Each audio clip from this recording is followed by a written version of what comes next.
goes. I think we'll get started. And I have a very, very loud voice, so I can stop the microphone if it's getting, if it's resonating in anyone's ears. But good evening, everyone. My name is Stephanie Ballard. I'm a trustee with the Magnolia Community Council, and I am pleased to be your rookie moderator for this forum this evening. A little bit about the format.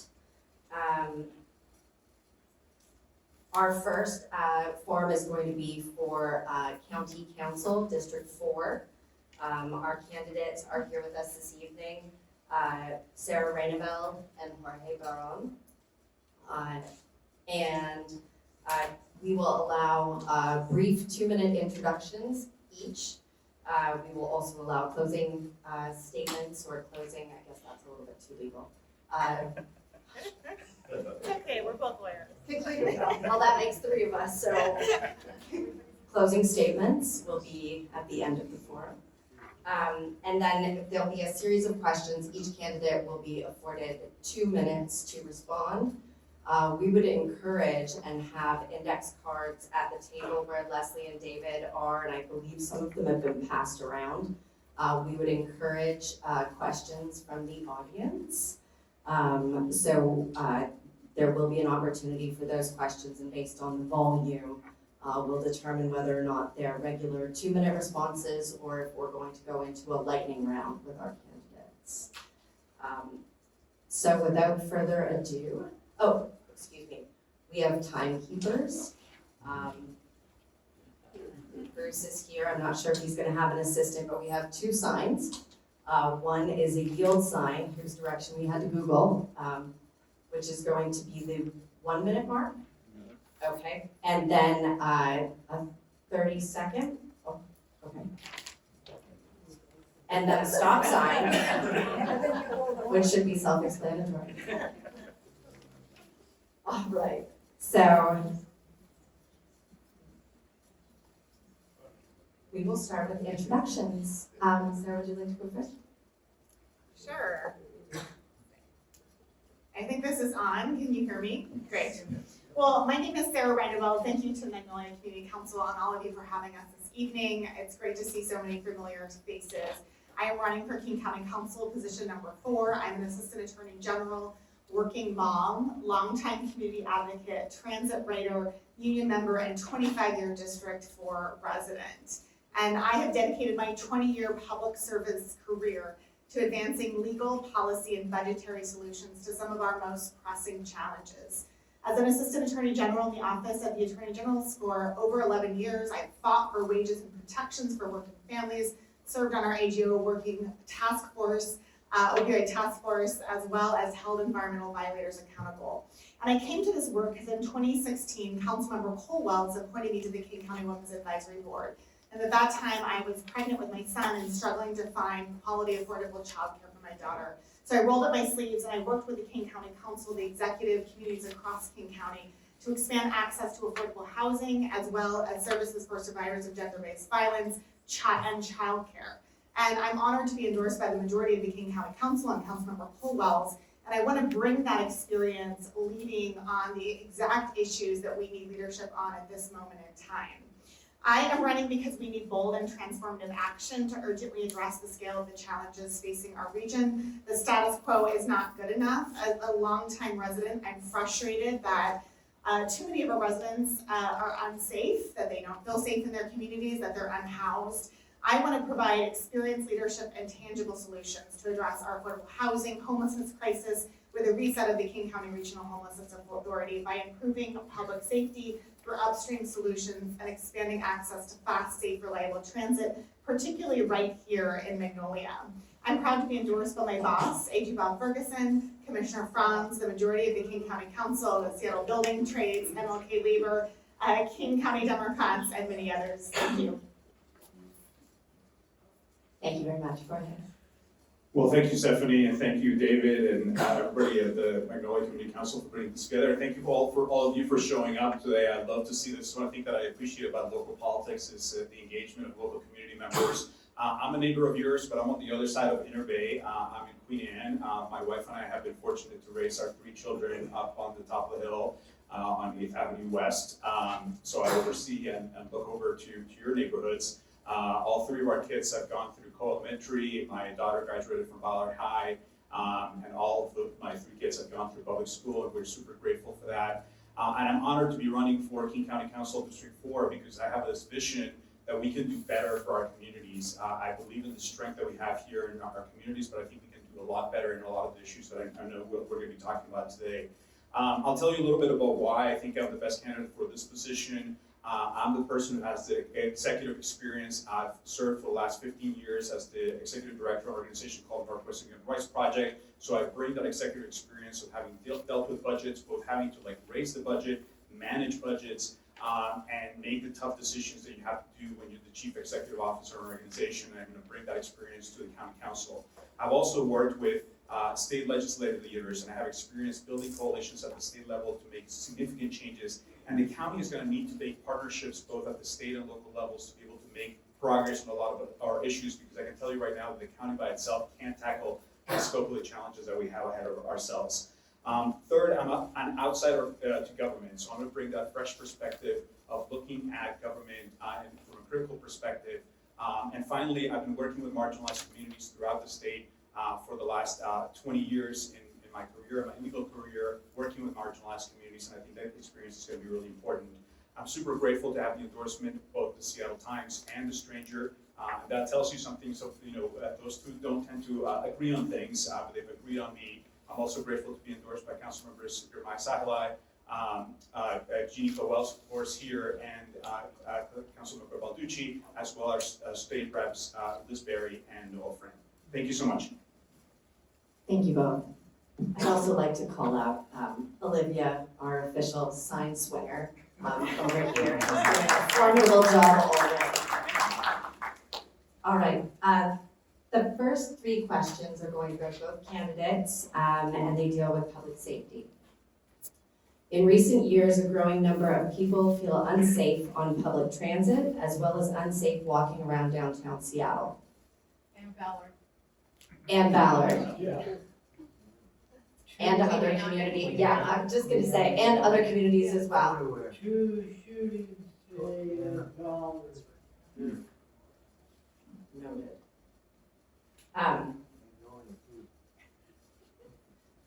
All around, Everywhere. yes.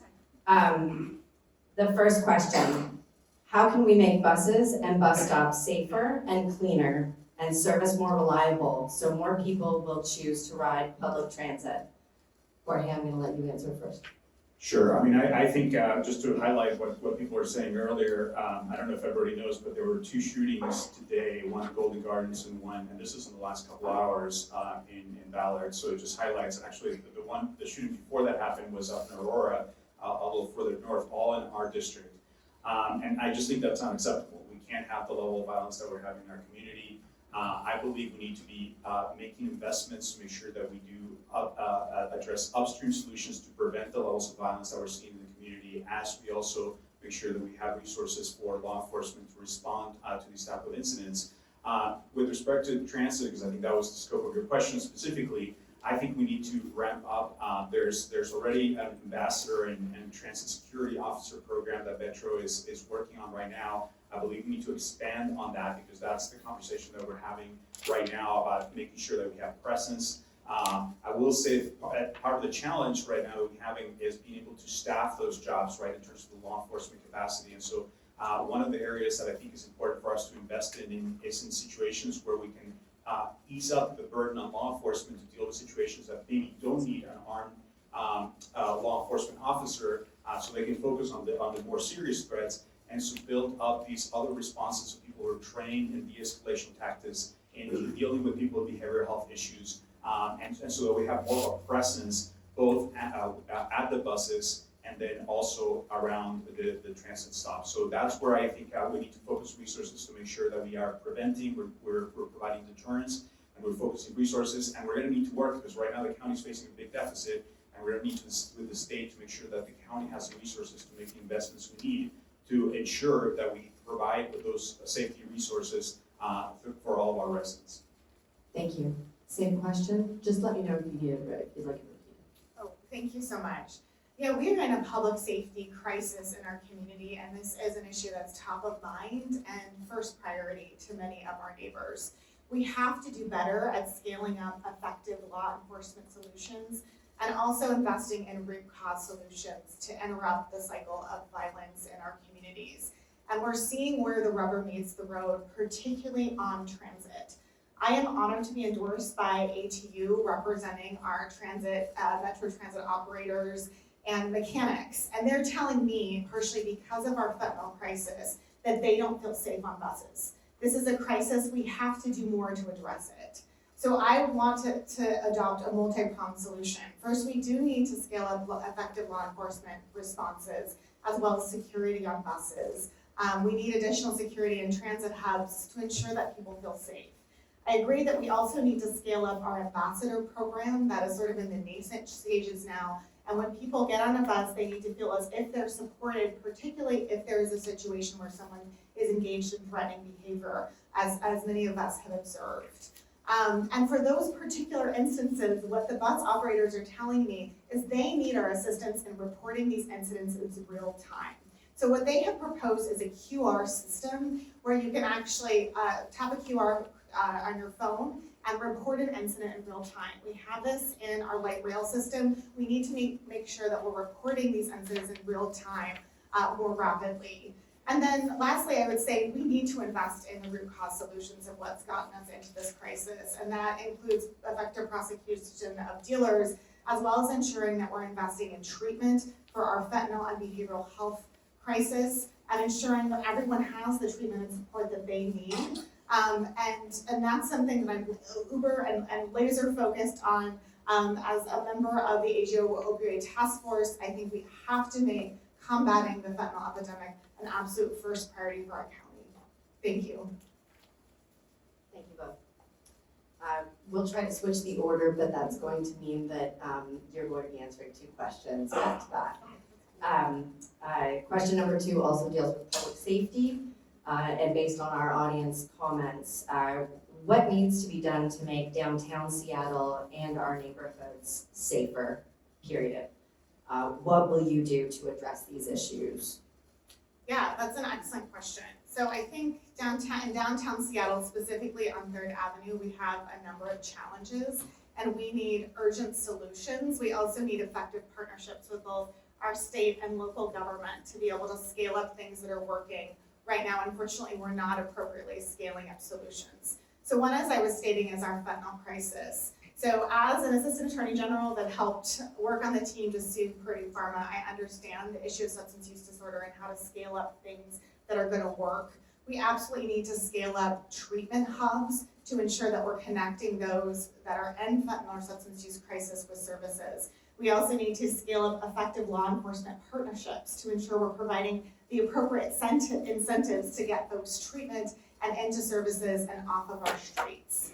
As Jorge was saying, unfortunately, too many of us, and particularly frontline and disproportionately impacted communities, have been adversely impacted by the threat of gun violence, which is taking too many innocent lives.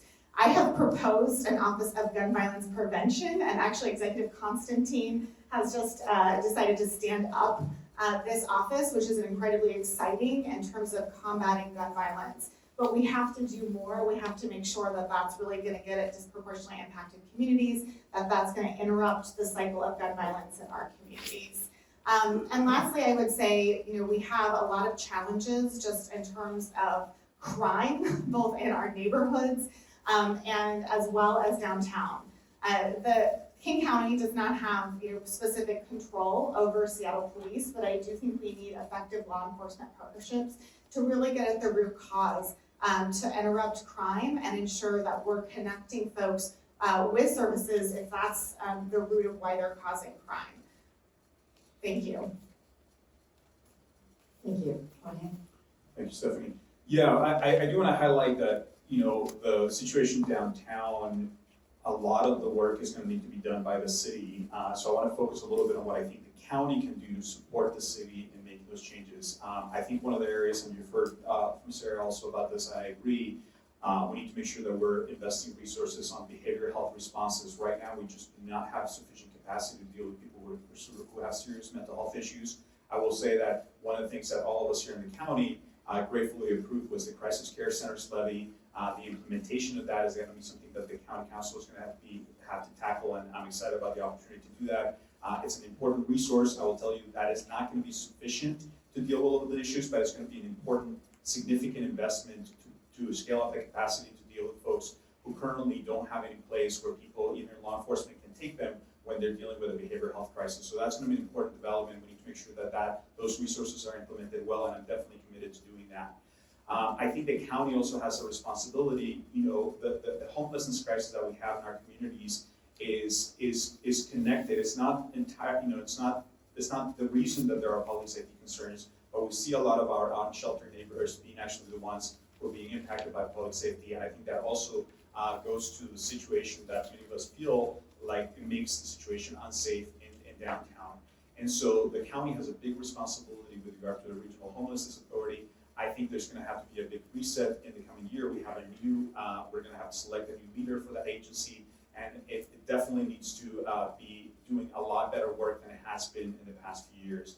And I think we need to significantly expand shelter capacity right now, because part of the challenge that we have right now is that we just do not have enough shelter capacity for everybody who's unhoused to be out of the streets. And so that's going to have to be a significant focus for us in the coming years to make sure that we scale up that shelter capacity. And finally, the investments in terms of the human resources and programs like LEAD and Co-LEAD that have been significant areas that can address some of the ongoing cycles. There's another great program that the county funds called Teen Child that addresses youth issues, and I'm happy to talk more about that when I have time. It's also. Thank you very much. This is the third part of our public safety question, and it will go first to report. The King County Prosecutor's Office has a backlog of thousands of felony cases. There are reports that our police don't make arrests because cases are not prosecuted. How can the King County Council partner with the King County Prosecutor to pursue public safety and restore public trust in our criminal justice system? Jorge. Yeah, and I will say that it goes beyond the prosecutor's office, frankly. The challenge that we have currently with the criminal legal system is both with the prosecutors, law enforcement, the jail, the criminal defense system. We're losing criminal defenders, and so that if we can't prosecute cases, if there isn't a criminal defense attorney, because that's part of our justice system, of course. And so, and a lot of it, frankly, some of those challenges stem from the fact that we have, a backlog from the pandemic. So we need to make sure that we have the resources. I will tell you honestly, as somebody who's coming out from outside of government, I want to be honest with everybody and say we do have a big challenge, because at the same time that we have these big problems of caseloads, we have a significant budget crunch, and most of these services are paid out of the general fund for the county. So one of the things that I absolutely want to work with is with state leaders to make sure that we're getting the resources for our justice system. Right now, the county is kind of reliant on having to pay for those services directly, and we absolutely need to have state help. I'm grateful to be endorsed by Liz Berry and Will Frame, who are our representatives here in the 36th Legislative District, and I plan to work with them to make sure that we have the resources so that the state helps the county make sure that we have the resources for our criminal legal system to make sure that we're addressing the backlog that we have currently, while at the same time not have to make the cuts that we would otherwise have to make to vital programs, both in terms of diversion, in terms of the human services programs. I mentioned the program Teen Child that works with at-risk youth that significantly reduces the number of people who are going to be entering the criminal legal system, because we need to be tackling both, right? We need to be addressing the people who are currently in the system, but also working to reduce the number. I think that's what we all want. We want to make sure that people are not engaged in criminal activity and working, preventatively to make sure that doesn't happen. So for me, that's going to be an important aspect of it. And also, so we can address all the other needs that we have in the community, including things like the public health system that is also at risk of significant cuts. Thank you. Sarah? Yeah, this is a critically important issue. Unfortunately, partially because of the pandemic, the King County Prosecuting Attorney's Office and the public defenders have had a significant backlog of cases. It's really an access to justice issue because it means that unfortunately people can be sitting in our King County Jail, which is also already overcrowded, for long periods of time. We need to invest resources to address this issue.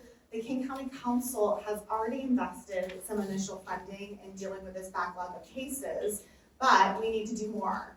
I have consistently said that I want to protect our public safety budget, which includes our courts and King County prosecuting attorneys, because of the importance of ensuring access to justice and that we are also meeting the needs of our community in terms of public safety.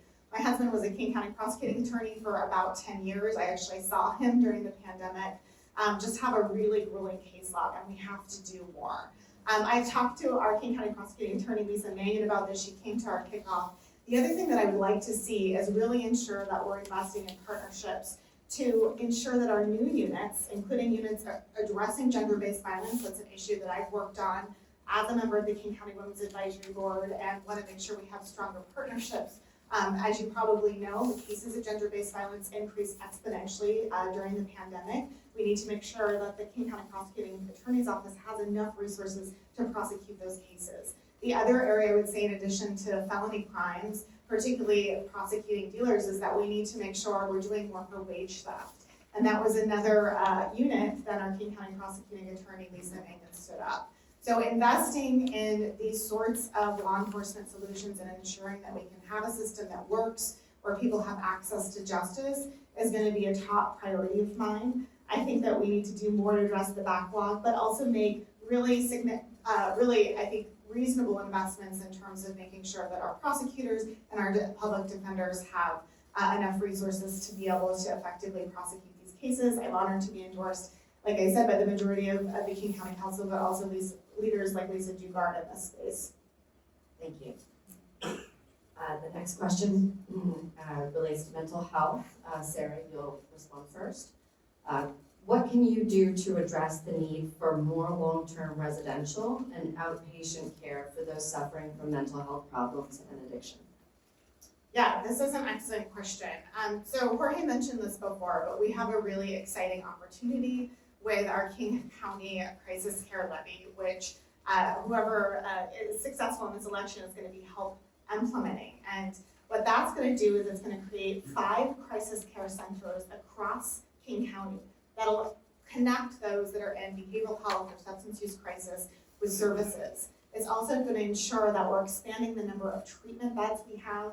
As you probably know, this state is probably, I think, ranked 49th in the nation in terms of funding treatment beds. We have a crisis when it comes to treatment beds. Unfortunately, many of those in crisis are on our street when they should be getting the services they need. And so ensuring that we're expanding access to those treatment beds is going to be key. The other issue that I found as a member of the King County Women's Advisory Board when we worked on the issue of mental health is that we do not have enough behavioral health care providers. And so ensuring that we are building that pipeline of behavioral health care providers through significant supports, as well as things like loans and grants, is going to be incredibly important in building that pipeline long term. So those are the 3 areas that new crisis care levy is going to work on, but we have to do more work. So one of the things that's going to be essential is really expanding the number of treatment beds we have. So Cascade Behavioral Health, I think, is unfortunately closing down. We need to make sure that we are holding the legislature's feet to the fire, but also working with the legislature and our local partners to ensure that we are creating more treatment beds. I also want to use the opportunity with the MID, the Mental Illness and Indigency Funding, to make sure that I think the levy renewal is coming out in 2025, that we are expanding the number of behavioral health providers that really serve complex conditions in our community. And that includes those that may be suffering from things like gender-based violence or have various traumatic conditions. So ensuring that we're expanding treatment beds, expanding the number of mental health providers, and ensuring that pipeline is going to be a top priority of mine if elected to the King County Council. Thank you. Jorge, same question. Yeah, thank you. I think for me, go back to one of the points that I made earlier, is the importance of us working with state leaders on this issue. The state has a big responsibility in terms of the funding picture, or at least allowing, providing to the county with authority to be able to raise revenue to pay for things. I'd rather have the state do it and do it through progressive revenue sources that are not going to disproportionately impact low-income community members. Right now, we were talking earlier about public safety, and one of the things that we didn't touch on is the issue of the jail, for example, right now. Part of the challenge right now with our jail is that we have a lot of people who need competency evaluations that are the responsibility of the state, or treatment if people are found to be not able to have competency during their criminal cases. And right now, the state is completely failing in that responsibility. The county has had to sue them. I mean, it shouldn't get to that point, right, where literally one agency of government is suing another to be able to get things done. So I want to work collaboratively with the relationships that I've built with the state legislators to make sure that we address this issue with urgency, to make sure that the state provides the resources we need, and then use the crisis care centers levy and the implementation that we do. One of the things that I've seen done effectively is to use the local leadership here in our area to create a program that can then serve as the model and to be able to convince people, particularly our legislators in Olympia, that we need to scale out those solutions. So I think for me, the implementation of that program is going to be really critical because everybody's going to be looking at this. We all in the community are saying like, look, we agreed to step up and put our resources. We need to implement it well. I believe that I'm going to be in a particularly good position to do it because I've been an executive director of an organization that's been actually doing things well and implementing programs well and has a good track record. So I'm going to be laser focused on making sure that we have those resources implemented well, because that's going to enable us to then expand capacity and make sure those resources are utilized effectively. Thank you. Keep the microphone. The next question is about homelessness. It's hard to actually look down while you've got a microphone in your face. I don't know if anyone else is experiencing that. The newly formed King County Regional Homelessness Authority has already run into trouble. How will you demand accountability and set measurable performance targets? Should the authority be disbanded? What other approaches might be taken to tackle homelessness? Yeah, great question. So listen, I don't think at this point that I'm prepared to say that we need to disband the authority. But I think it's still a question mark. I'm also not prepared to say that we absolutely need to keep it. I think the next year is going to be really important in making that decision because actually the agreement that the city and the county have to continue it expires at the end of 2024. So we literally are going to have to make a decision as to whether we continue this path or not. I believe the regional approach to addressing homelessness is a good concept, right? Because I think we need to address it. People are moving. We see that there's situations in Burien and some of the other suburban cities. And so we need to address it as an entire region. But the implementation of the authority has absolutely not been what we should expect. There's been problems with the authority paying their nonprofit providers, which as somebody who ran a nonprofit, I can tell you, I can't get away with saying to my employees, like, I'm not gonna pay you, right? We can't expect government to be acting that way, not being paid contractors and people that are providing services for a long time. So those kind of situations aren't acceptable, and we need to make sure that those issues that are sort of like the basics, if you will, get addressed.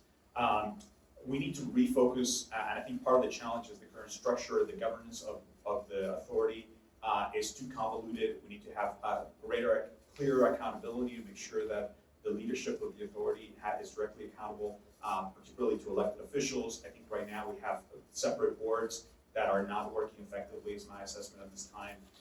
So we need to fix that.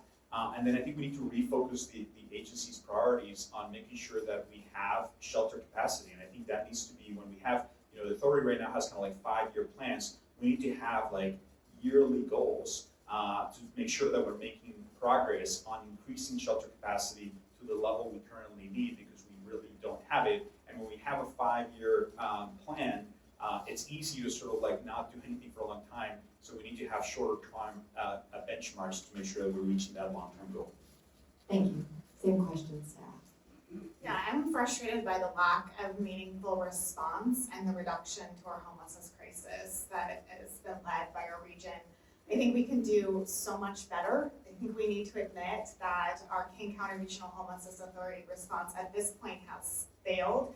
That does not mean that we do not need a regional response. I do think homelessness and our unhoused population is a regional issue, and we need to ensure that we are standing up effective regional solutions. but the King County Regional Homelessness Authority absolutely needs a reset. So I'm interested in serving on the governing committee of the King County Regional Homelessness Authority and helping to really work collaboratively to reset that agency. So first, I think we need governance reforms to increase oversight. Right now, there is not enough accountability or oversight in the way that the Regional Homelessness Authority is structured.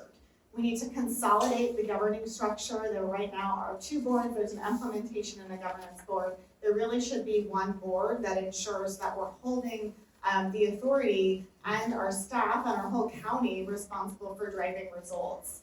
And we need to improve the outcomes of the authority, not just in administering contracts, but in really improving the outcomes of the 5-year plan, which is to reduce and end homelessness. We need to do that by dramatically expanding shelter capacity and tiny homes. Magnolia has been doing its part in standing up Tiny Home Village. We need to do more of that and expand shelter capacity.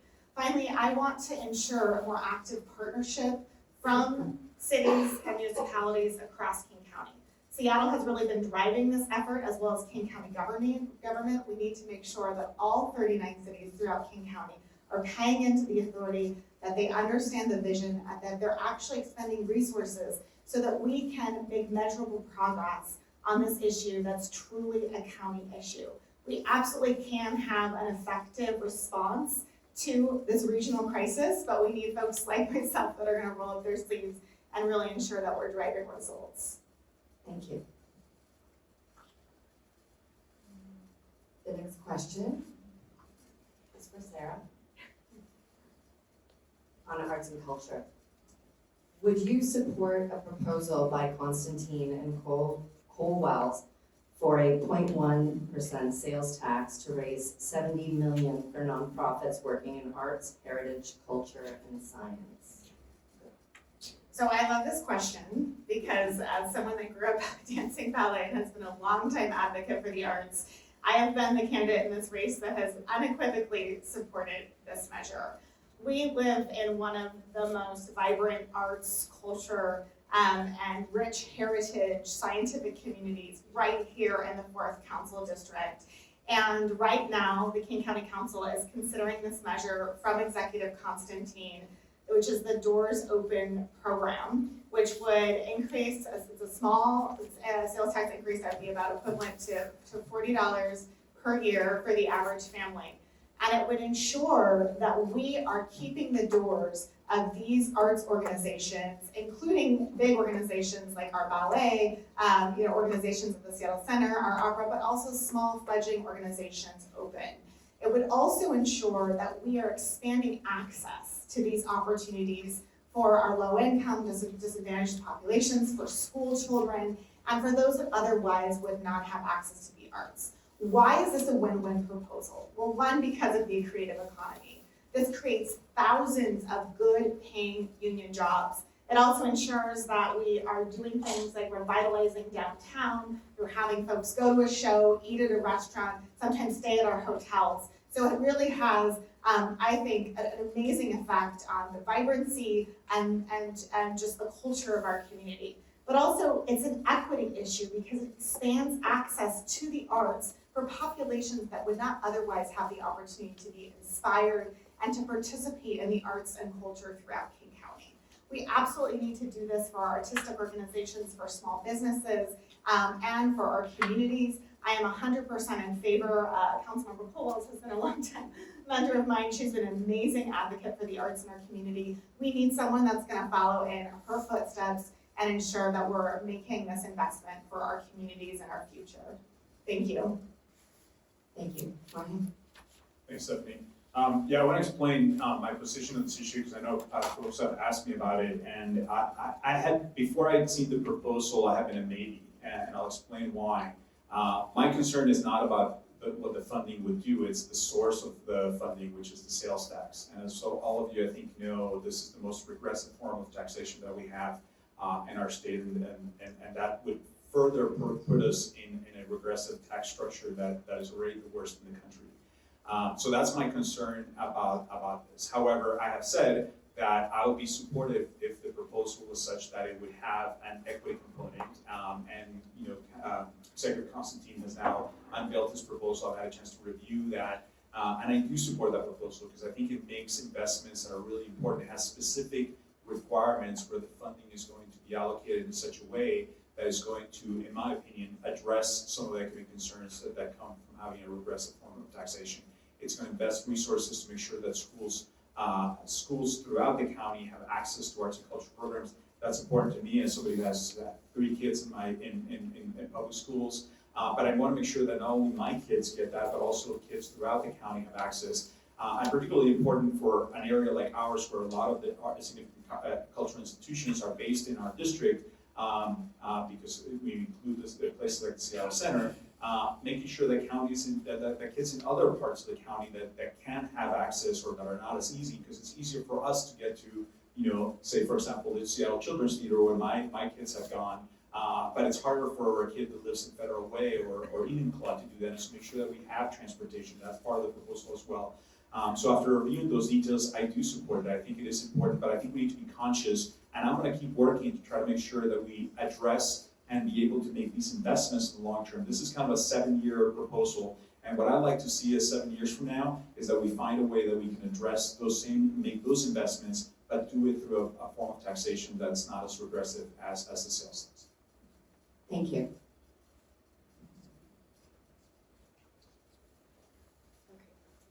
If anyone has filled out one of the index cards with questions, please feel free to bring it up or, yeah, put it up, Leslie will collect it.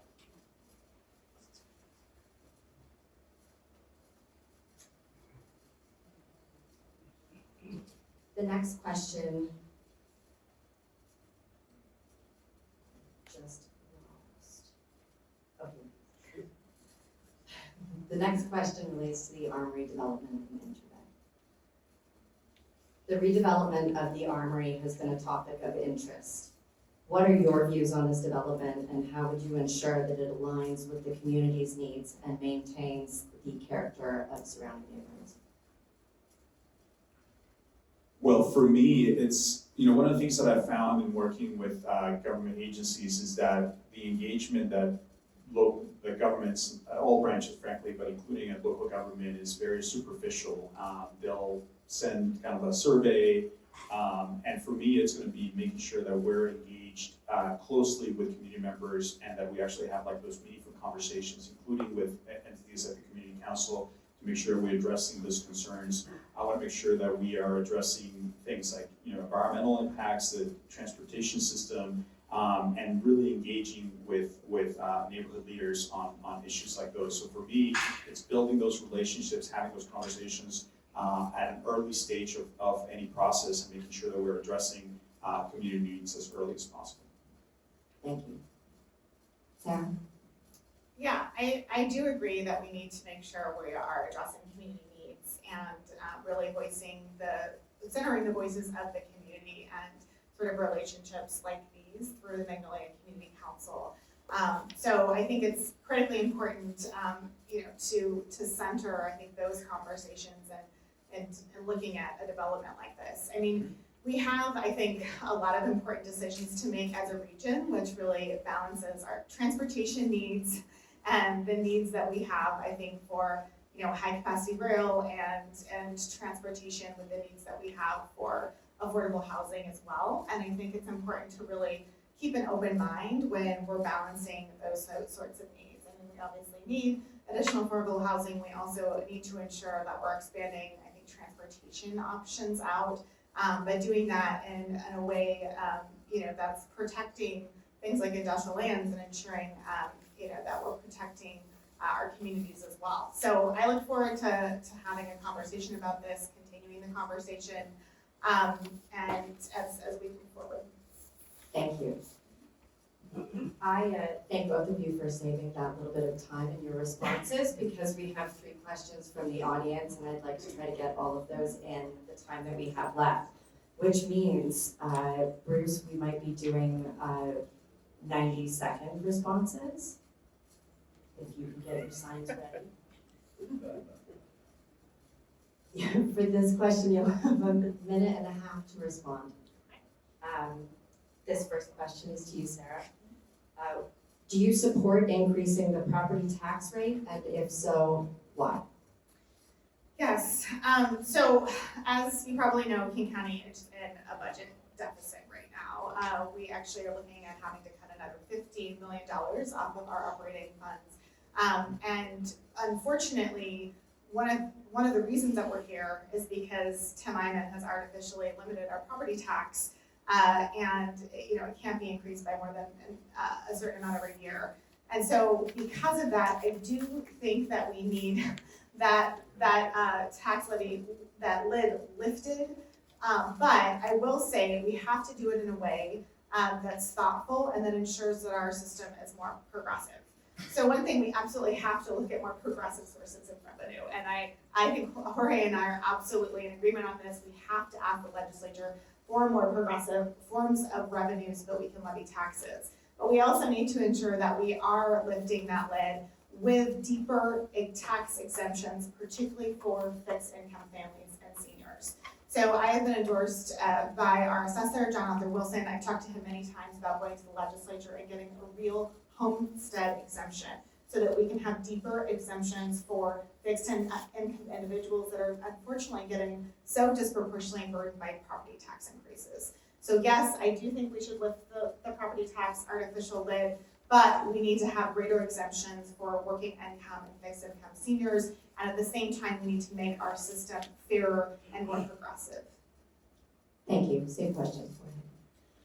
Yeah, I mean, I think we have a lot of agreement on this in terms of, we need to work with our state leaders to change the structure of how the county is funded. That was one of the main reasons that I got into this race, is just because I've been actually watching from the outside and advocating for the King County Council for the last 15 years, and I've been hearing the same conversation where people are saying like, our revenue structure doesn't work, and nobody's done anything about it in the last 15 years. And so I want to make sure that we address this urgently, because we're in a situation where we're going to have to make drastic cuts to a lot of important programs. And then the flip side is that we have to kind of keep going to voters to make investments that we feel like are needed, like the crisis care centers levy. And that sometimes works, but I think it's understandable that people are experiencing frustration with the increases in property taxes, especially as we see kind of increased home values. And so I'd like to see some restructuring at the state level that is going to really change the structure and allow the county to have other forms of taxation that are going to allow and also take over responsibility for some responsibilities that I think should be state responsibilities, like when we talked about earlier about our criminal legal system, like our public defense system.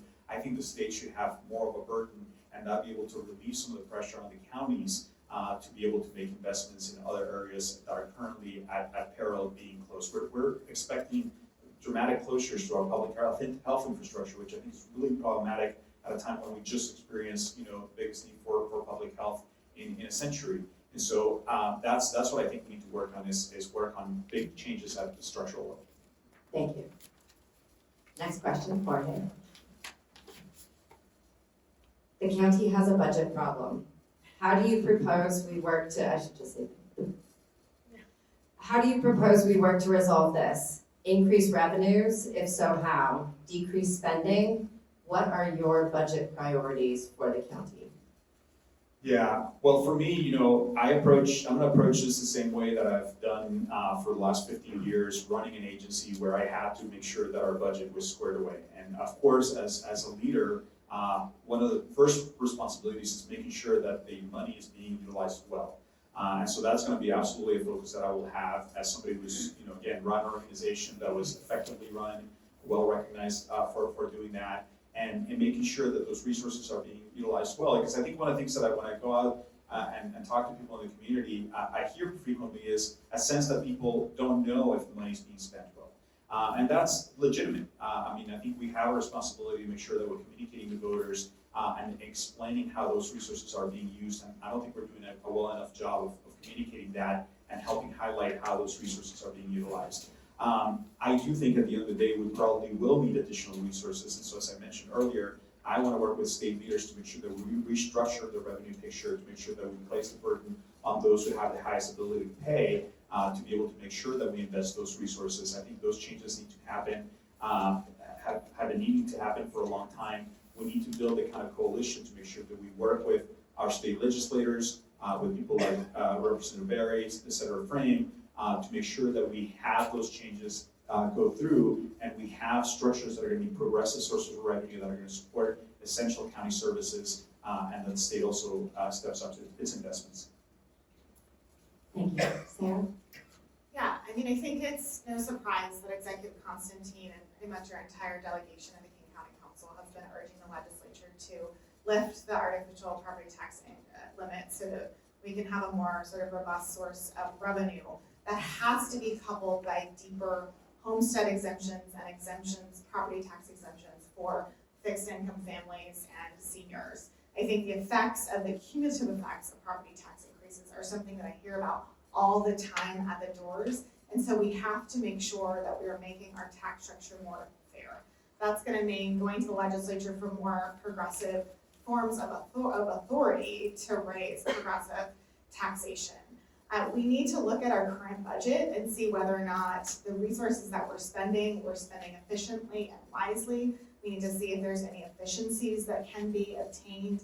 I do think it's really critically important to look holistically at a budget to see whether or not we're spending resources wisely. So that's absolutely something that I think is going to be important to do, particularly in an environment like this. And then we really need to ensure that our community members are driving our budget priorities. That is one thing that I've done on my campaign. When I talk about the fact that I think we need to protect some of the investments in our public safety budget, people are really concerned about public safety. They're concerned about the courts. They're concerned in ensuring their communities are safe. So we need to let our communities drive our budget prioritization. That's something that I'm going to stand up is making sure, as Councilmember Colwell has done, that there are community meetings throughout this process, that people are actively engaged in prioritizing our budget considerations. Thank you. Thank you. Next question for Sarah.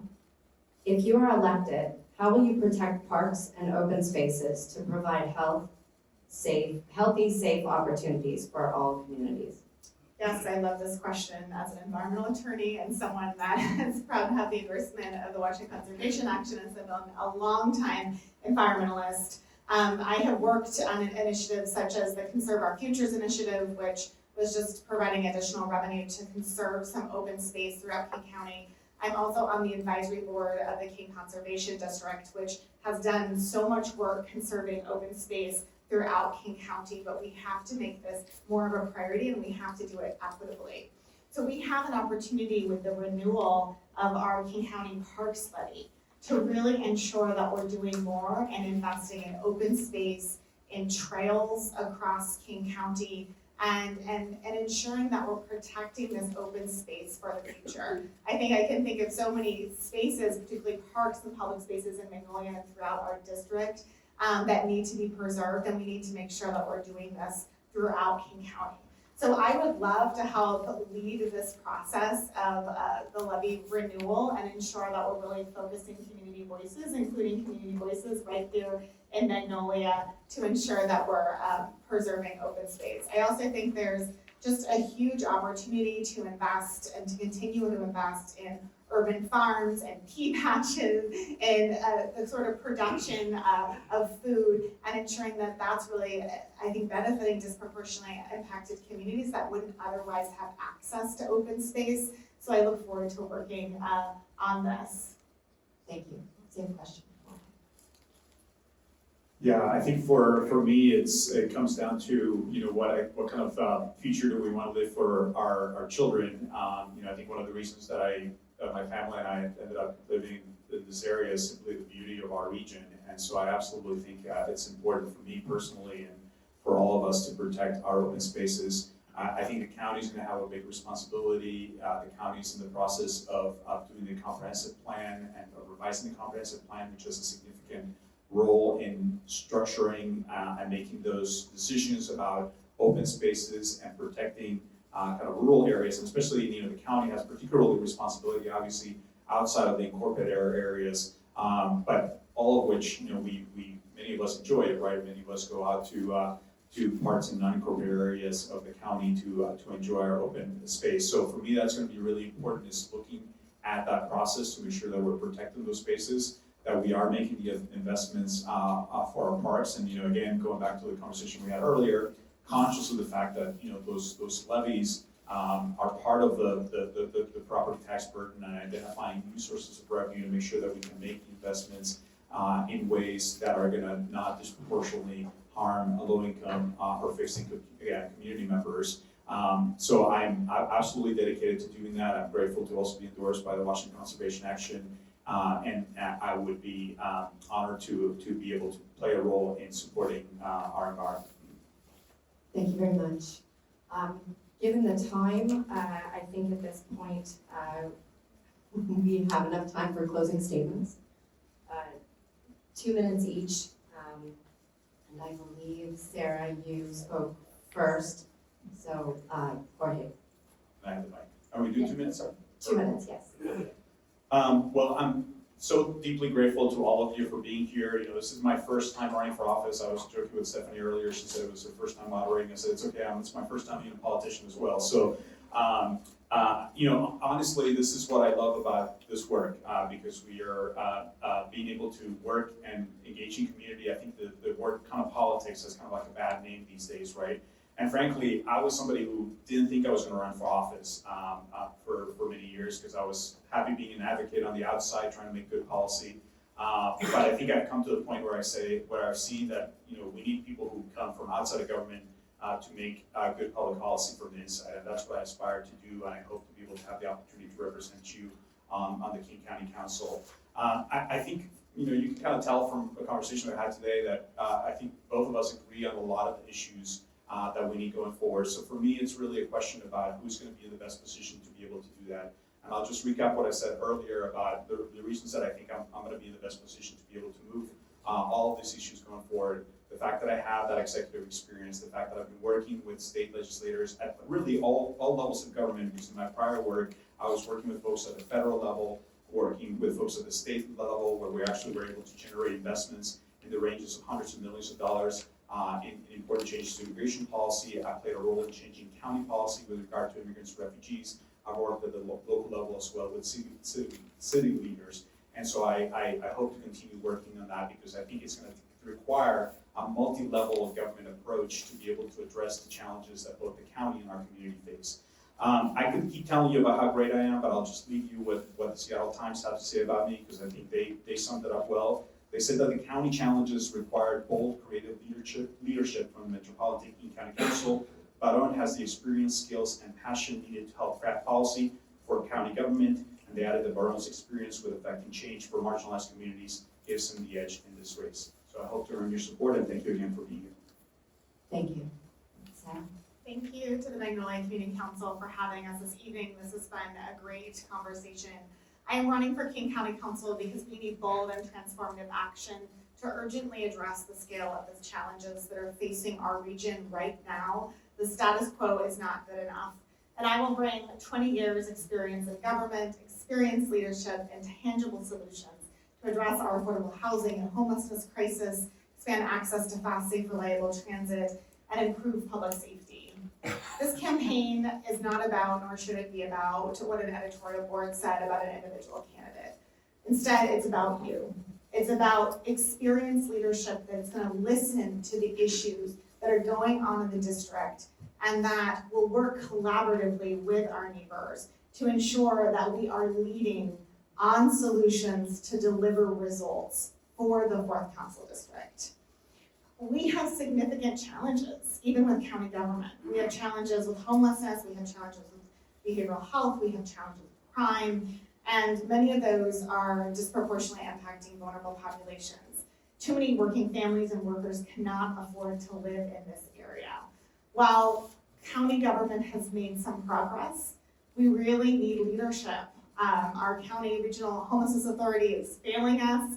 Unfortunately, Chanta is languishing, and our correctional system, unfortunately, is strained, and we have big budget challenges.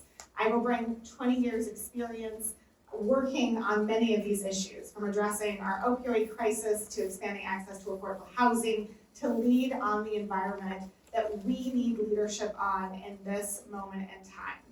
I am committed to working collaboratively with each of you. I know many of you and have worked on these issues, including wastewater, including transit, including affordable housing. I am honored to be endorsed by the current King County Councilmember Colwells, my boss, A.G. Bob Ferguson, the majority of the King County Council, the Seattle Building Trades, all the district Democratic organizations that have endorsed this in this race, and many others. I would love to work collaboratively with you for a brighter future for King County, and I'd be honored to earn your vote. Thank you. Thank you very much. I'd like to thank both of our candidates for being with us tonight.